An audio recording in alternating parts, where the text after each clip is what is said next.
بہت شکریہ جی اپنے شو میں دعوت دینے کا. دیکھیے یہ خان صاحب کا جو آپ نے بات کی نا، یہ تو خیر ان کی پرانی رٹ ہے نا، تو یہ کوئی نئی بات تو ہے نہیں. اور ایک شخص ہے جس نے ہمیشہ ماضی میں بار بار سیاسی ڈائیلاگ نہ کرنے کی صلاحیت دکھائی ہے، بلکہ اس طرح کہہ لیں کہ سیاسی ڈائیلاگ کی کیپیسٹی کی ایک کمی ہمیشہ ظاہر کی ہے. اور ہم نے پھر بھی ود این اوپن مائنڈ کہا کہ اگر کوئی نشست کا یا کوئی بات چیت کا مذاکرات کا طریقہ کار بنتا ہے جس میں ہم پی ٹی آئی کے ساتھ بیٹھیں اور اس میں کسی بھی طریقے سے کوئی بہتری آ سکتی ہے جو ملک کے لیے بہتری کا سبب بن سکتی ہے، تو ود این اوپن مائنڈ ہمیں بات چیت کرنی چاہیے، سننی چاہیے. یہ کوئی ہماری مجبوری نہیں تھی.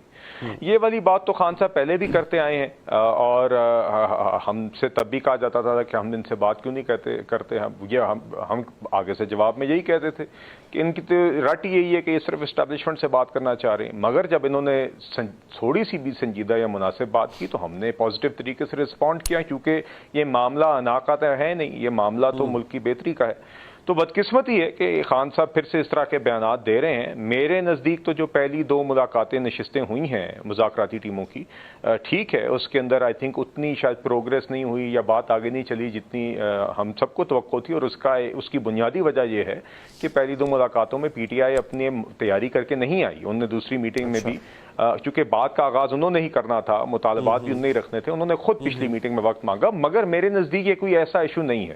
میرے نزدیک یہ آپٹکس ہی بڑے اچھے تھے عوام کے لیے کہ یہ اس طرح ٹریجری اور اپوزیشن ایک سنجیدہ طریقے سے اور اچھے ماحول میں بیٹھی تھی، اور ملک کے مفاد کے لیے ایک فورم بن سکتا ہے جس میں بہتری کے لیے بات ہو سکتی ہے.